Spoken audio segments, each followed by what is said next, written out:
Aquí te presentamos los temas más hablados en redes sociales durante los últimos días para arrancar esta nueva emisión de En Trending. Familiares de los 5 jóvenes asesinados en el municipio de Lagos de Moreno, en Jalisco, continúan exigiendo la búsqueda de los restos, un hecho de violencia que causó gran indignación en redes sociales. La tormenta tropical Hillary azotó Los Ángeles, convirtiéndose en el primer fenómeno meteorológico de este tipo en la región en 84 años. Las imágenes de las inundaciones en la ciudad californiana circularon prominentemente en redes. El morenista Marcelo Ebrard acusó que se están usando recursos de la administración para apoyar a Claudia Sheinbaum. Mientras tanto, el Frente Amplio por México celebró su tercer debate entre precandidatos en Monterrey.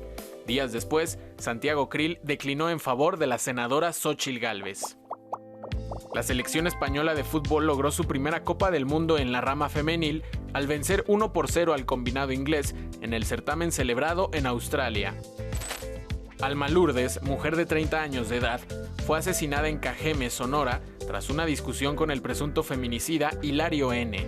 La Fiscalía Estatal buscará imponerle una sentencia de 78 años de cárcel. Balsi, perrito famoso por memes, mejor conocido como Chems, falleció el 18 de agosto. Usuarios compartieron su tristeza por el añorado can. Hola, ¿qué tal? Bienvenidas y bienvenidos a una nueva emisión de En Trending, este espacio universitario donde abordamos los temas que soy tendencia. Yo soy Frida Islas, hoy yo tengo el gusto de compartir pantalla con mi compañera Paulina Gómez. Hola Pau, ¿cómo estás? Hola Frida, pues muy bien, muy feliz de estar compartiendo nuevamente pantalla contigo y con toda nuestra audiencia de TV UNAM. Así es, el gusto es mutuo y también por el tema tan interesante que les tenemos preparados en este programa, pues a pesar de que de cierta forma ya lo hemos abordado en distintas emisiones, el día de hoy va a ser nuestro punto central. Hoy vamos a hablar sobre la violencia de género. Esto no solo porque nos encontramos en el marco del Día Internacional para la Erradicación de la Violencia contra las Mujeres, el Día Naranja que se conmemora cada 25 de mes, sino también por recientes hechos lamentables que han ocurrido en nuestro país y que han puesto nuevamente la lupa sobre el tema de la violencia de género, Pau. Así es, Frida, como bien lo dices, pues estamos en el marco del Día Naranja, cada 25 y cada mes celebramos pues esta conmemoración, digamos, para erradicar la violencia contra mujeres y niñas. Se conmemora no solamente, en este caso nosotros, TV UNAM, sino también en todas las instituciones a nivel nacional. Es muy importante crear conciencia de esto, Frida, porque también pues lo vamos a abordar, porque la semana pasada sucedió un hecho muy triste, muy lamentable en Guanajuato con el feminicidio de Milagros Mesa y también otros hechos que han ocurrido a lo largo de estos días, y es por eso que vamos a retomar este tema y también la importancia de la ley Ingrid en nuestra entrevista. Así es, Pau, tenemos mucha información preparada y para arrancar con toda esta información que les tenemos, vayamos a conocer en qué consiste exactamente el concepto de violencia de género en un minuto en la definición que nos preparó nuestra compañera Zaira. Vamos a verla. La violencia de género es un problema social que afecta a todos. Sin embargo, se presenta con mayor frecuencia en las mujeres, niñas y la población LGBT+. Además de la desigualdad de género, se manifiesta a través de agresiones físicas, sexuales, verbales, psicológicas y hasta económicas. Fue a partir del siglo XX que el término violencia de género se ha hecho cada vez más presente alrededor del mundo. Este tipo de violencia impacta principalmente la identidad y el bienestar de la persona afectada, al ser intimidada, sometida y dominada por quien la agrede. Asimismo, los estereotipos de género han generado agresiones como la homofobia, transfobia, misoginia y sexismo, provocando sentimientos de miedo, rechazo, inseguridad y baja autoestima. Para contrarrestar esta problemática social, se han implementado acciones que fomentan una cultura de valores a través del respeto, tolerancia y equidad. Desafortunadamente, Frida, las mujeres somos las más vulnerables a sufrir algún tipo de violencia, ya sea psicológica, física, emocional, sexual y muchos otros tipos de los que vamos a estar hablando en esta primera parte del reportaje, que creo que es muy importante porque también se da algo a nivel nacional, pero también a nivel internacional. Así es, Pau, de acuerdo con la Organización de las Naciones Unidas, entre el 60 y el 76% de las mujeres han sufrido violencia de género a nivel mundial.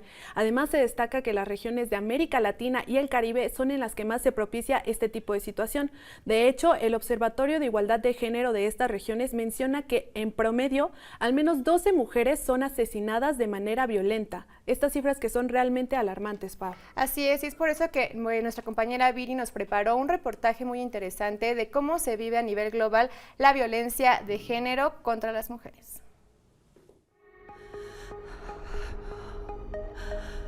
De México a Argentina, miles de mujeres en América Latina y el Caribe han sido violentadas por razones de género, es decir, por el hecho de ser mujeres, sufriendo distintos tipos de violencia tanto en el entorno público como en el privado, evidenciando la notable desigualdad de género y la cultura machista que persiste en diferentes países.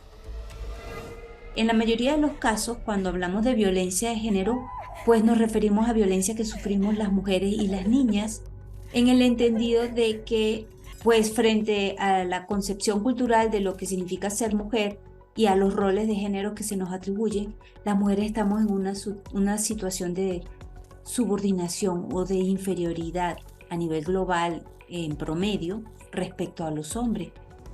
En la raíz de la violencia de género está una cultura que llamamos patriarcal de asumir a las mujeres como seres inferiores. Eso está muy extendido en muchos países, no solo en América Latina, pero hablando de América Latina, pues somos una de las regiones donde este problema está más interiorizado y más arraigado como parte de la cultura. La violencia en contra de las mujeres y las niñas no es uniforme, se manifiesta de formas distintas según el contexto social en el que se encuentran. Una encuesta regional de la Organización de las Naciones Unidas demostró que en promedio 1 de cada 4 vive o ha vivido violencia física o sexual por parte de su pareja, mientras que los matrimonios infantiles y forzados son una práctica nociva extendida por gran parte de los países de América Latina y que afecta a 1 de cada 5 niñas. En el caso de México y los países latinoamericanos, somos los países que más altos índices de violencia contra las mujeres tenemos. Sobre todo, bueno, por los contextos también que tenemos de precarización, ¿no? Que van juntos mucho de la mano. La violencia de género no se puede interpretar por fuera o sin tomar en cuenta otras formas de violencia que no son de género, sino también pueden ser discriminaciones que se convierten en violencia o que implican violencia por cuestiones de etnia y por cuestiones de clase. El asesinato de mujeres es la máxima expresión de la violencia machista. El Observatorio de Igualdad de Género de América Latina y el Caribe menciona que al menos 12 muertes violentas de mujeres por razón de género ocurren cada día en la región. Las mayores tasas de feminicidio se registraron en Honduras, República Dominicana, El Salvador, Bolivia y Brasil. En México, el Observatorio Nacional de Feminicidios reportó que tan solo el 30 y 35% de los asesinatos de mujeres son clasificados como feminicidios por las autoridades, por lo que es difícil conocer la magnitud del problema. En el caso de México, me centro en México, pues tenemos, como decía antes, muchas instituciones que están destinadas a atender la situación de violencia de género y en particular de violencia hacia las mujeres, pero parte del problema es que tenemos una cultura de simulación, donde simulamos parecer estar preocupados por el problema y solidarios frente o determinados a resolverlo, pero realmente es una cultura de simulación donde simplemente tenemos una cara frente a el resto del mundo, a acuerdos internacionales que suscribimos y que nos obligarían a atender esta situación. En la UNAM, preocupados por atender los casos de violencia de género y erradicarlos en su totalidad, Frida, se crearon 2 campañas tituladas Esto es violencia y La gota que derramó el vaso, pues se hicieron por parte de diferentes instancias universitarias para toda la comunidad y donde también van a poder pues asistir a muchos casos personalmente. Cuéntanos un poquito más, Frida. Así es, Pau. Estas campañas que mencionan se van a llevar a cabo a través de cápsulas informativas que justamente se van a transmitir a través de la señal de TV UNAM en el programa de la UNAM Responde. Pero vayamos a conocer en qué consisten estas iniciativas en el proyecto UNAM que esta semana nos preparó nuestro compañero Carlos. En el contexto de violencia que vivimos, un gran porcentaje de la población ha experimentado alguna situación en donde se han sentido en peligro. No solo lo vemos en las noticias, también hay quienes lo han vivido personalmente o entre sus seres queridos. La UNAM, a través de la Coordinación de Difusión Cultural y la Secretaría de Desarrollo Institucional, han lanzado un par de campañas para apoyar a la comunidad universitaria. ¿Por qué hicimos esto? Es para sumar esfuerzos en pro de apoyar a quienes han sufrido violencia, y no solamente violencia de género, sino diferentes tipos de violencia, y sumarnos a muchas cosas que está haciendo la UNAM. La gota que derramó el vaso, y esto también es violencia, son campañas que constan de 13 cápsulas, promoviendo la empatía y ofreciendo rutas de orientación y atención para víctimas de violencia. Cápsulas que tienen que ver con violencias ya que caen en la parte, digamos, de crimen, y que tienen que ver con violaciones, con estas quemaduras de ácido, con secuestros, con cosas espantosas que viven las mujeres, con el fin de decir a mujeres que les ha pasado, pero que al mismo tiempo dicen, ya, llegó el momento, esto es la gota que derramó el vaso. Estas cápsulas serán difundidas cada semana a través del programa La UNAM Responde en TV UNAM, para alentar a la comunidad a denunciar y concientizar sobre la violencia de género. Yo le digo a todas y todos los que han sufrido algún tipo de violencia, que en la UNAM, lo digo con toda sinceridad y certeza, somos empáticos. No somos perfectos en la UNAM, pero somos empáticos y estamos muy comprometidos a ayudar a estas personas desde el punto de vista legal, pero también desde el punto de vista psicológico. Y recordarles a toda la comunidad que todos somos parte de esto. No es que nada más sean unos u otros. Todos tenemos un compromiso de evitar que este tipo de violencia se sigan dando, y que cuentan con el apoyo de la UNAM. Si vives una historia similar y formas parte de la comunidad universitaria, puedes acudir y buscar apoyo en el Espacio de Orientación y Atención Psicológica Espora y en la Coordinación para la Igualdad de Género UNAM.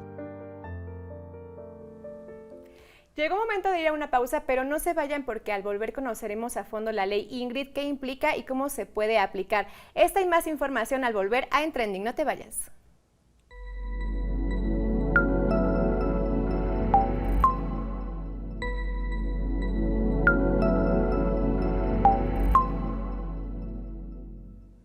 Uno de los temas que ha puesto nuevamente bajo el foco de atención a la violencia de género que se vive en nuestro país es el caso de Milagros Mesa, una mujer que fue asesinada a apuñaladas en plena luz del día en las calles de Guanajuato. El video de lo ocurrido fue difundido a través de redes sociales y también en medios de comunicación, lo que genera un debate en si es correcto o no compartir estas imágenes, y esto también en relación a la ley Ingrid. Justamente para hablar sobre este tema, el día de hoy nos acompaña en entrevista la doctora Andrea Montes de Oca, quien es académica de la Facultad de Derecho y titular del Observatorio Jurídico de Género de la UNAM. Bienvenida, doctora. Muchas gracias por la invitación, es un gusto estar con ustedes. Muchas gracias, doctora, por acompañarnos en Trending, comenzando con esta interesante y muy importante entrevista. ¿Qué es la ley Ingrid? ¿Qué implica? Y también cómo surge, digamos, en qué contexto social. Bueno, la ley Ingrid es una ley que justamente lo que trata de difundir o lo que trata de sancionar de alguna forma es todo el tema de la difusión de las imágenes, cuando se comparten las imágenes tanto en ámbitos de redes sociales, pero también cuando servidores y servidoras públicas hacen uso de estas imágenes en lo personal para también tratar de divulgarlas o de difundirlas también con periodistas y demás, como lo vemos usualmente también dentro de ciertos medios de comunicación que no tienen esta seriedad. Y específicamente esta ley surge a partir del feminicidio de Ingrid Escamilla, en el cual en 2020 la sociedad de alguna forma se alarmó por cómo estaban sucediendo los hechos, por cómo había sido asesinada, pero sobre todo en esta brutal exposición del cuerpo que había generado de alguna forma un espectáculo dentro de la sociedad y que tuvo efectos negativos hacia los familiares, que son al final las víctimas indirectas y los más afectados en esta difusión de sus imágenes. Así es, estas imágenes fueron muy impactantes. ¿Y exactamente a quién aplica esta ley Ingrid y bajo qué lineamientos? Inicialmente la ley Ingrid aplicaba exclusivamente a servidores y servidoras públicas, como lo mencionaba anteriormente. Sin embargo, dentro de estas aprobaciones que se hicieron tanto en Cámara de Diputados, posteriormente la discusión en Cámara de Senadores, que es donde está la ley se vio o se evaluó justamente el hecho de extenderlo más allá de los servidores y servidoras públicas, porque también las redes sociales han facilitado el hecho de que seamos todos los ciudadanos quienes compartamos esta información. Entonces, justamente la ley se abre, sobre todo en el ámbito del Código Penal Federal, para que todos los ciudadanos, y de forma específica los servidores y servidoras públicas, puedan ser sancionados por esta difusión de imágenes. Y eso es importante la anotación, varía de estado a estado. Hay estados que siguen conservando la parte de los servidores públicos de forma exclusiva y que ya posteriormente se está pensando en regular la parte de los ciudadanos. Okay. Y doctora, me gustaría también que nos dijera, a partir de que ya se aprobó esta ley, también ahorita cuál es su situación actual y qué vacíos todavía legales podemos encontrar en ella. Pues bueno, hay que ver que en la ley, Ingrid, que tiene procedimientos distintos, como mencionábamos hace rato, o sea, a nivel federal y a nivel estatal. Vemos que hay estados que todavía no lo regulan. De hecho, son muy pocos los estados que han iniciado con todo este proceso de regulación. Y eso es un riesgo como importante. Hay que voltear a ver que en México hay un exceso de regulación diferente, ¿no? O sea, podemos ver la ley ácida también, que es algo muy reciente y demás, pero este tipo de modificaciones lo que han hecho es generar algún tipo de vacíos legales al momento de la regulación, porque no están construidos con tiempo. Y el derecho penal lo que pide o lo que solicita es justamente que se restrinja la descripción del tipo penal para poder de alguna forma acotar las conductas a ese tipo penal en específico. Y vemos cómo existen, por ejemplo, en distintos estados muchas acciones que podrían considerarse como violencia mediática, y pues estas imágenes, pues estas distintas regulaciones corren el riesgo justo de que otras conductas que realizan periodistas puedan considerarse también como violencia mediática e incurrir en los delitos relacionados con esto. Entonces, por eso es el riesgo. Se necesita una regulación que sea mucho más específica, una regulación que tenga claridad en las conductas y una regulación que justamente sea específica en las personas que pueden cometerla. A partir de eso podemos ver otras regulaciones en los estados que puedan ya recuperar estas críticas y estos vacíos que tienen las normatividades que tenemos actualmente para posteriormente pues regular en este sentido, protegiendo o dando las mayores garantías a las y los ciudadanos, pero también a las víctimas indirectas. Doctora, y retomando esto de los vacíos legales y también del caso que mencionábamos a la introducción de la entrevista de Milagros Mesa, que justamente el video se retoma de una cámara de vigilancia de la calle, se difunde y justo con la viralización del video es que inicia la investigación. ¿La ley, Ingrid, puede aplicar en este caso? Y si no es así, ¿cómo? Y si no es así, ¿qué es lo que puede proteger a las víctimas de no volver a ser revictimizadas y también a los familiares de que se estén compartiendo estas imágenes?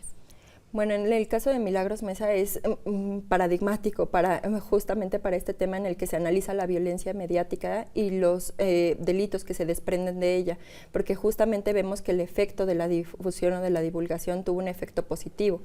Sin embargo, el problema está en que se difundió y que justamente pues eso revictimiza a los familiares y a las amistades que pudo haber tenido Milagros en su momento.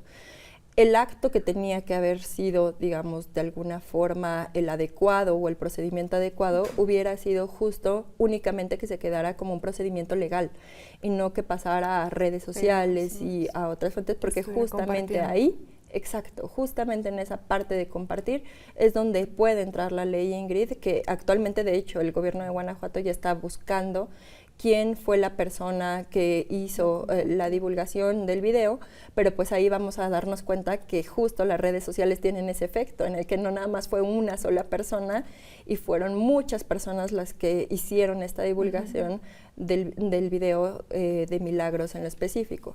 ¿Y qué es, digamos, lo que produce eso? Cuando tenemos nosotros leyes en las cuales tenemos sanciones o penas además de prisión, pues al final lo que hacemos o la consecuencia que tenemos es que pues no podemos meter a todas las personas a la cárcel. Claro, entonces es un proceso. Exacto. ¿Cómo se maneja eso? Es también de esa parte de los vacíos que platicábamos anteriormente. Otro tema para... Doctora, pues nos quedamos sin tiempo. Muchísimas gracias. Nos quedamos también con estas aportaciones tan valiosas para seguir el tema de cerca y que ojalá esta ley sea aplicada a nivel nacional para todos los estados, porque es algo que protege nuestros derechos y la vulnerabilidad de la familia y de las víctimas. Muchísimas gracias, doctora. Muchísimas gracias a ustedes. Gracias. Agradecemos nuevamente, doctora Andrea Montes de Oca, por acompañarnos, y ahora la invitamos a que junto al público nos acompañen a ver la segunda parte de nuestro reportaje, donde Viri nos va a hablar sobre el panorama actual que se vive sobre la violencia de género, que principalmente afecta a las mujeres y a la comunidad LGBTI+. Todo esto y más en la siguiente parte del reportaje. Hay que pensar antes de abrir las piernas. A lo largo y ancho del territorio latinoamericano existen patrones sociales y culturales muy arraigados que han dado pie a diversos estereotipos de género y que al salirse de lo establecido por la heteronorma propician violencia de género. En 2021 se registraron en México al menos 78 muertes violentas de personas LGBTI+ por motivos presuntamente relacionados con su orientación sexual, identidad o expresión de género, siendo las mujeres trans las mayores víctimas.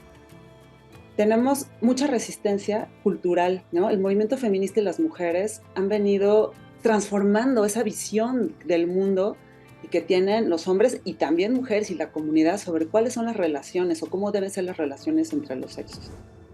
Asimismo, las emergencias mundiales, los conflictos armados e incluso los desastres naturales han intensificado aún más la violencia contra las mujeres. En el contexto de la pandemia, diversos países registraron un aumento considerable de reportes de casos de violencia en el ámbito doméstico. Parte de la responsabilidad de esta acentuación de las diferencias de género durante la pandemia es responsabilidad también de nuestro gobierno y de nuestros estados. Era necesario desde el primer momento implementar medidas que atendieran esto que se veía que era obvio que iba a ocurrir, y sin embargo en el caso de México no solamente no se implementaron medidas para atender y prevenir las situaciones de violencia, sino que incluso se negaron. La violencia de género se extiende más allá de las víctimas, afecta a la sociedad en su conjunto, con costos enormes en los presupuestos y desarrollos de los países. Eliminarla implica no solo combatir las desigualdades económicas y sociales sistemáticas, sino cambiar las normativas e instituciones que discriminan por motivos de género, impulsar el acceso a la educación que contribuya en la prevención, además de garantizar la atención para las víctimas de violencia. Tenemos que hacer como sociedad y también como Estado mexicano una apuesta más decidida a modificar las pautas culturales patriarcales, que la agenda de igualdad de género que adoptamos desde las instituciones públicas y desde el Estado mexicano vaya más allá del discurso, que más allá del discurso se traduzca en acciones reales y efectivas. Eso implica también una mayor inversión del presupuesto federal y estatal en acciones de prevención, de atención y también de sancionar la violencia de género. Y ahí tenemos un problema muy claro en el caso de México. Además de la ley Ingrid, existen otras instancias y también otras leyes, Frida, que protegen nuestros derechos. Cada vez son más pues los lugares que hacen este tipo de iniciativas para generar conciencia en la población, y es por eso que es muy importante estar de cerca, seguirlas, porque de alguna manera nosotras como mujeres y la sociedad en general debe de estar bien informada de lo que está sucediendo y estar pues libres de violencia, ¿no? Instancias como el Instituto Nacional de las Mujeres son fundamentales para erradicar esa problemática. Sí, Pau. Además, afortunadamente existen múltiples recursos disponibles para consultar información sobre lo que es la violencia de género, cómo afecta a esta problemática. Háblese de publicaciones que son parte de la Comisión Nacional para Prevenir y Erradicar la Violencia de Género, o también el Centro de Investigaciones y Estudios de Género de nuestra propia universidad. Así que hay mucha información disponible que podemos consultar, y todo este tipo de instituciones, Pau, trabajan justamente para fomentar la cultura sobre esta problemática. Así es por eso que Renata en la siguiente nota nos platica dónde, cómo, cuándo, de qué manera estar informados. Todo esto en la siguiente nota. Vamos a verlo. Conocer qué es la violencia de género es posible y cada vez más fácil gracias a los recursos de consulta digital que nos ofrecen diversas plataformas tecnológicas. La Comisión Nacional para Prevenir y Erradicar la Violencia contra las Mujeres se encarga de diseñar políticas nacionales que promueven la cultura de respeto a sus derechos humanos, por lo que pone a disposición de la población mexicana alertas de violencia de género contra las mujeres, mitos y realidades sobre discriminación y violencia de género, entre otros textos. Más de 21,000 recursos bibliográficos de búsqueda libre se encuentran disponibles y de forma gratuita en el Centro de Documentación del Instituto Nacional de las Mujeres. En el portal es posible consultar la Ley General de Acceso de las Mujeres a una Vida Libre de Violencia, el texto La violencia de género en línea contra las mujeres y niñas, entre otros, que son accesibles para México, Latinoamérica y el resto del mundo. También existen recursos literarios que pueden ser consultados en su versión impresa. Un ejemplo es el libro No son micro, machismos cotidianos, de las historiadoras Claudia de la Garza y Erendira Derbez, donde se presenta un recuento de la violencia que viven las mujeres desde la infancia hasta la etapa adulta. El Centro de Investigaciones y Estudios de Género de la UNAM ofrece en su portal más de 100 publicaciones con títulos como Escribir como mujer, ensayos sobre la obra de Virginia Woolf, Activismo académico feminista, por mencionar algunos. En este espacio además se ofrecen seminarios de posgrado, talleres, cursos y estudios de licenciatura sobre género, violencia y equidad. Con tantos recursos disponibles actualmente y al alcance con un solo clic, se requiere la iniciativa de todos para informarnos y combatir en conjunto una de las problemáticas más graves que enfrentan las mujeres en México. Es así como llegamos al final de esta emisión de En Trending dedicada a la violencia de género. Tristemente seguimos hablando de este tema porque año con año va en incremento y seguimos reportando víctimas, casos y hechos lamentables relacionados a esta problemática. Además, Pau, es importante mencionar que justamente aprovechamos estos espacios no solo para informar sobre la situación que se está viviendo actualmente y a nivel mundial, no únicamente en México, sino también para fomentar la conciencia sobre esta problemática y que en nosotros mismos quepa la conciencia para generar el cambio y salir de esta sociedad tan dañada de la que somos parte y que, no sé, al siguiente programa no tengamos que seguir hablando y hablando, reportando sobre este tipo de hechos tan lamentables. Claro, la semana pasada fue Milagros Mesa, que pues lo seguimos de cerca a través de un video, pero otro de los casos que también se hizo muy viral en redes sociales fue el de los chicos de Lagos de Moreno a quien quitaron la vida y que desafortunadamente son casos, Frida, que estamos viendo a diario a través de redes sociales, a través de los medios de comunicación y son casos que merecen ser escuchados, que de los cuales tenemos desafortunadamente que hablar, pero sí retomar para seguir este tema de cerca y pues no queda más que las autoridades hagan lo que les corresponde y que ellos sean pues los que se encarguen de que nosotras salgamos bien, libres, tranquilas a las calles de nuestro país. Con esta información es como pues cerramos el programa de hoy de En Trending. Gracias por habernos seguido de cerca. Recuerden, todos los jueves tenemos una cita a las 20:30 horas y sábado su repetición a las 19 horas aquí por TV UNAM. También no olviden seguirnos a través de nuestras redes sociales que aparecen en su pantalla. Frida, fue un gusto compartir pantalla contigo. Igualmente, Pau, hasta la próxima. Adiós.